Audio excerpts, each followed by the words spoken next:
Hello, my name is Timon and welcome to my video guitar course. In this class, I'll take you from the very basics of guitar playing, assuming no prior knowledge. I'll guide you through the fundamental techniques you need to get started and gradually lead you into more advanced concepts. By the end of this course, you'll have a strong foundation to build upon. You'll be able to play your favorite songs, create your own music, and explore the limitless possibilities of the electric guitar. The lessons will cover everything from holding the guitar and using a pick to playing open chords, bar chords, and the minor pentatonic scale. While you work your way through this course, remember, learning the guitar is not just about mastering techniques. It's about enjoying the journey. The guitar is a source of joy and a way to express your innermost thoughts and feelings. It's a journey of self-discovery, creativity, and lots of fun. Let's begin with the basics of your instrument. The electric guitar consists of several parts: the body, the neck, the headstock, strings, pickups, controls, and the bridge. Maybe you'll notice that your guitar looks a little different from mine. Maybe it has only one pickup, a different bridge, or something else that is different.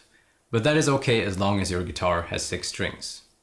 For now, you don't need to pay too much attention to all these parts. Just be aware of them and remember what they are called and what they are for. The strings obviously produce the sound. The headstock has the tuning mechanics. This thing is called the pickup selector because that's what you select the pickup with. And if you're using an amplifier, this is where you plug in the instrument cable. Next, let's talk about how to hold the electric guitar properly. If you're sitting, which I recommend for now, rest the guitar on your right leg. Keep the body of the guitar close to your body. Your left hand will be on the neck, while your right hand will be near the bridge. Your posture should be relaxed but alert, with your back straight. Your right hand, your picking hand, holds the guitar pick between your thumb and index finger like this. You can experiment with different pick positions and angles to find what feels most comfortable for you. It is important to have a firm grip. You don't want your pick to fall out of your hand while playing, but at the same time don't tense up either to avoid pain and to make playing feel effortless. Before you start playing any notes, you should tune your guitar. You can use an electronic tuner or a tuning app to make sure your strings are in the correct pitch. If you already have a good musical ear, you can also tune to my guitar. The pitches are, from highest to lowest, E, B, G, D, A, and E again.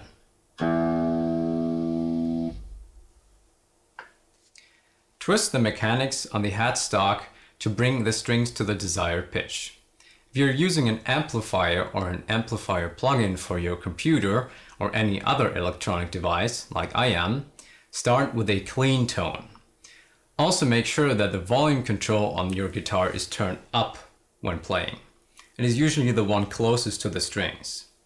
If you don't use an amplifier or don't have one, that is also fine as long as you can hear the notes you're playing.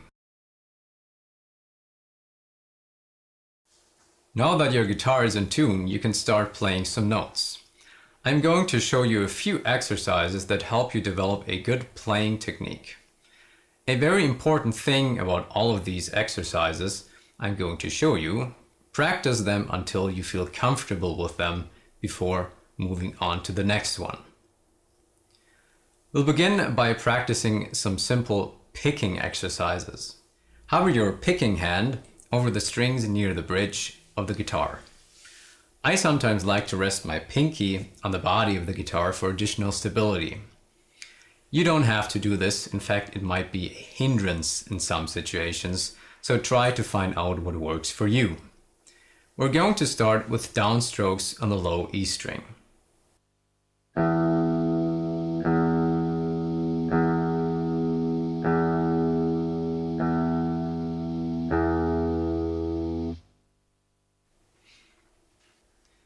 Try hitting the E string and the E string only, but don't worry about potential noise from all of the other strings for this exercise. Just focus on maintaining a steady rhythm.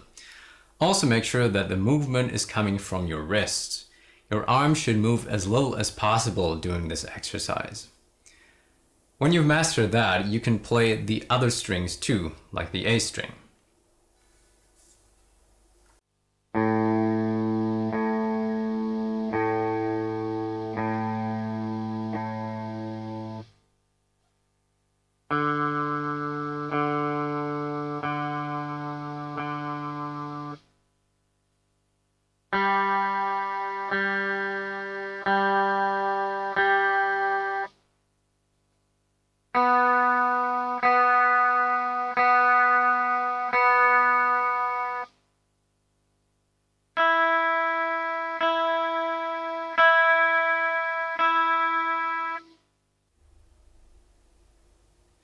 In between, you can mute the strings with the palm of your hand.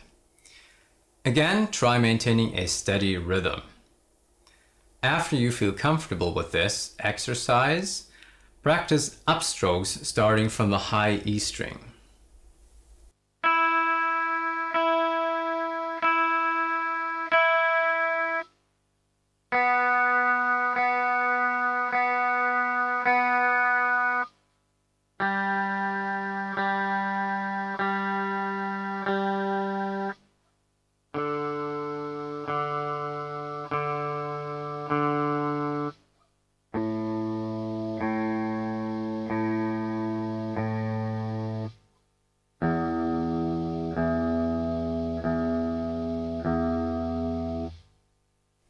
This might be a little harder for you, but it gets easier with practice. Remember, important are a steady rhythm and the movement from the wrist. Next, we are going to practice alternate picking, which involves combining downstrokes and upstrokes consecutively. This technique is essential for playing faster and more complex patterns. So what you're going to do is start with a downstroke, followed by an upstroke, and again a downstroke, and so on. Basically alternating between the two, which is why it is called alternate picking. Start on the low E string.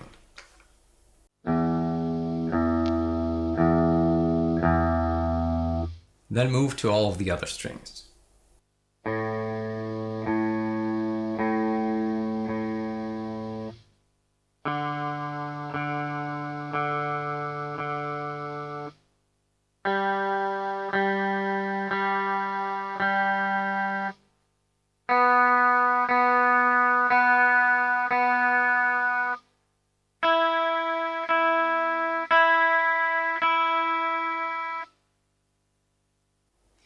You should also practice moving to the next string while keeping the rhythm. Play 2 notes on one string and move to the next without leaving a gap.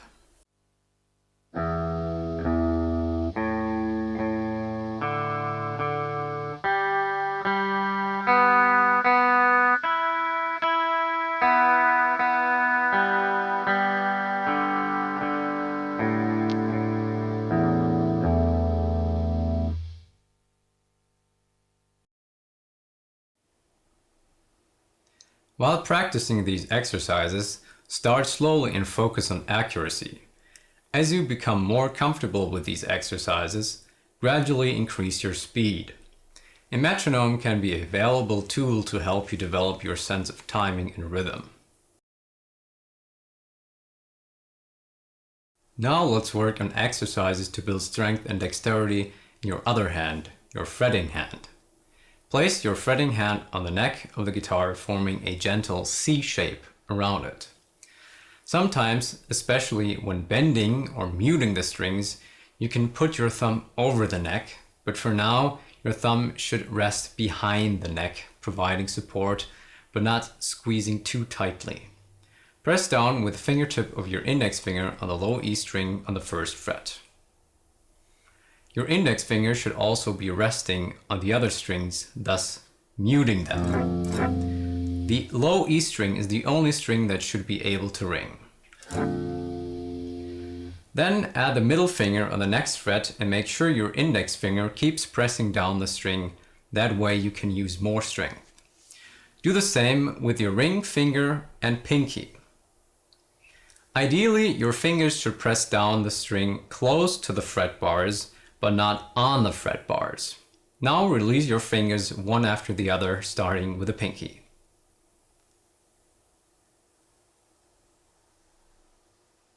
Then you basically repeat the whole procedure.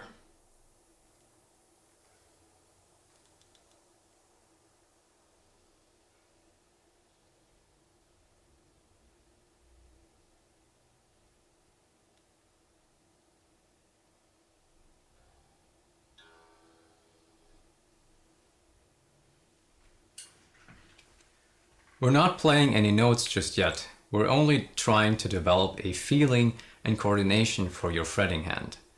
Repeat this exercise as often as you feel it's necessary. Then you can add the picking hand and play the notes.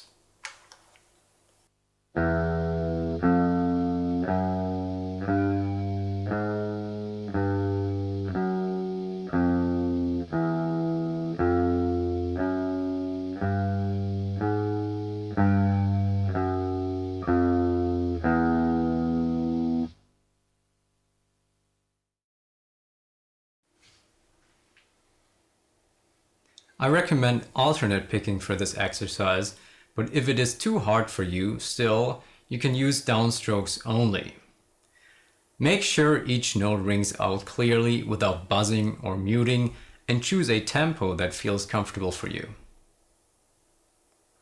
Next, we're going to move this exercise to the other strings. Here it is on the A string.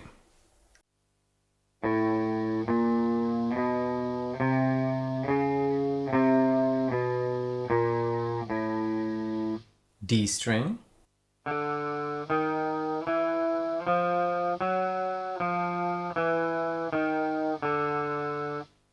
G string,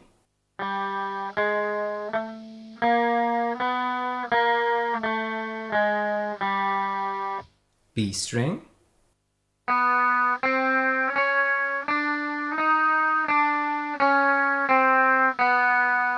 and high E string.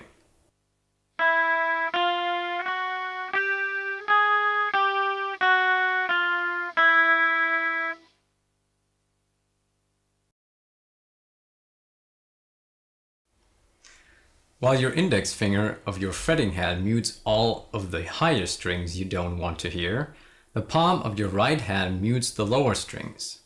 So when playing on the A string, rest your palm on the low E string to mute it. You also probably noticed my thumb emerging from behind the neck. This is something I like to do when playing on the higher strings. Again, you don't have to do this.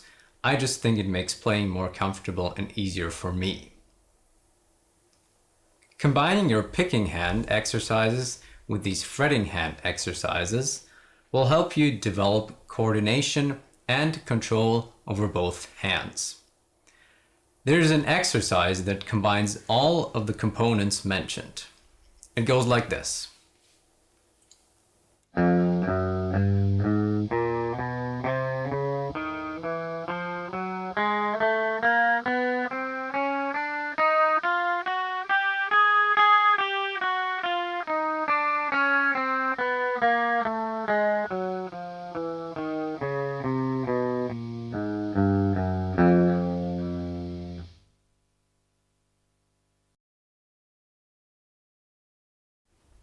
So let's break it down.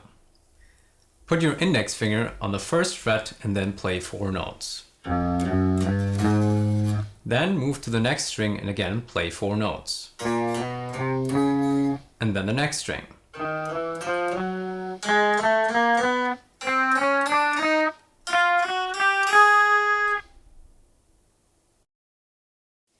Then descend, basically playing backwards, but still starting with a downstroke.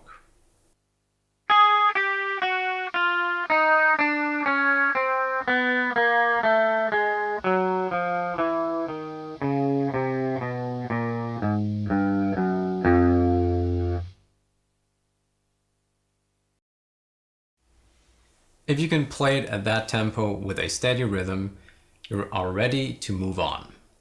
But if you want to bring it up to speed, you can.